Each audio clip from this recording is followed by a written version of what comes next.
The article Superimposed Pictures by Helen Wood, 1964. Christian Science makes clear that if people understood what symptoms of disease actually are, they would not fear them. They would realize that physical disorders are mental images or pictures which they are themselves entertaining so vividly that they impress them upon their bodies. Knowing this, sufferers would no longer be self-deceived and would quickly eradicate symptoms as superimposed illusions. Mary Baker Eddy, who healed the sick with the authority of profound spiritual understanding, explains how a case of consumption should be treated. She says, quote, "Show that it is not inherited, that inflammation, tuberculosis, hemorrhage, and decomposition are beliefs, images of mortal thought, superimposed upon the body, that they are not the truth of man, that they should be treated as error and put out of thought," unquote. One might compare symptoms with figures drawn upon a slate, which are capable of being quickly erased. Since symptoms are mental images superimposed on the body, the normal concept of body is not changed by them any more than the slate is changed when the pictures are drawn on it. Symptoms are never in the body, but only in false thought. This fact is what makes possible the instantaneous restoration to health. Complete conviction that symptoms are eradicable as thoughts which have no support from God helps one erase them with the truth. Christ Jesus was so convinced of the flimsiness of disease symptoms that he could heal great numbers of people instantly. He was conscious of Christ or truth, which includes the true identity of everyone, and this gave him power to eradicate fearlessly the mental images which deny God's mandate for health and which have no place in identity. Symptoms are not scientifically healed until they are obliterated as mortal thoughts. Drugs do not have the ability to do this, and if they seem to succeed for a time, this merely indicates the supposed power of one material belief over another.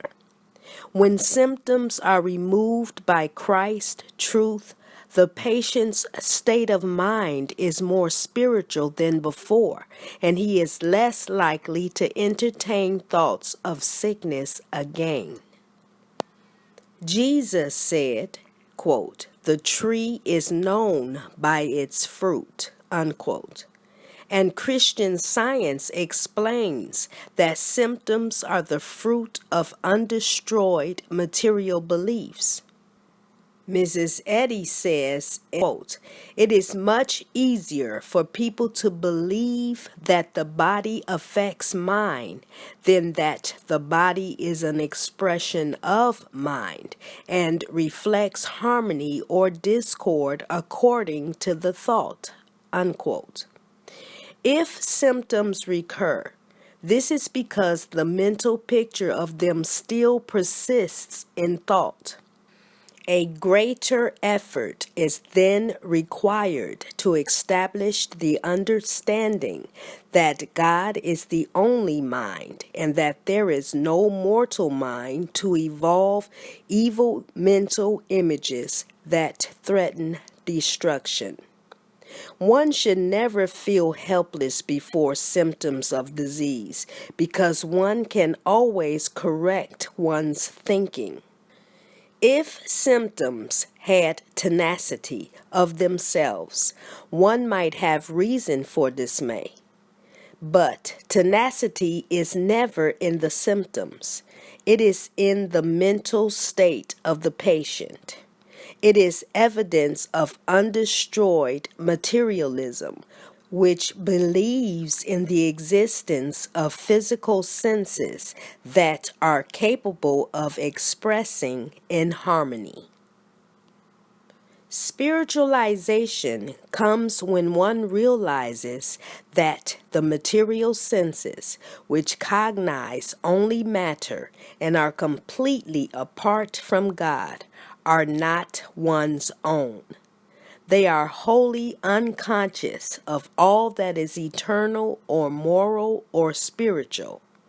The physical senses result from the self-division of the evil one, mortal mind, and hold within themselves all disease pictures.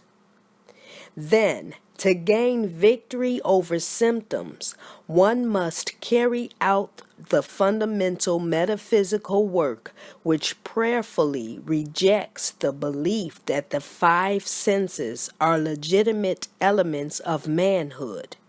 Spiritual sense alone can blot out the sensations that constitute symptoms. The determination to find from a medical doctor what certain symptoms are and if they indicate some serious disease is a departure from science. For one reason, this procedure may strengthen the patient's fear that he has a disease and that it has a name.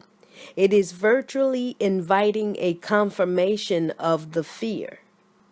The healing method of Christian Science is strictly spiritual rather than medical, and it stifles disease beliefs the moment symptoms appear by affirming divine mind's allness and man's spiritual perfection.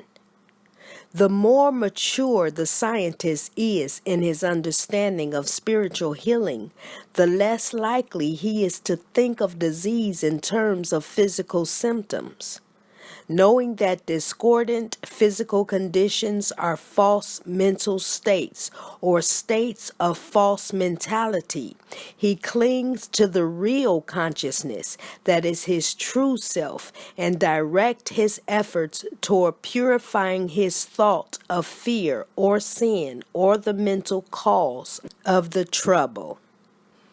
In recounting her discovery of Christian Science, Mrs. Eddy says in retrospection and introspection, quote, I beheld with ineffable awe our great Master's purpose in not questioning those he healed as to their disease or its symptoms, and his marvelous skill in demanding neither obedience to hygienic laws nor prescribing drugs to support the divine power which heals, unquote.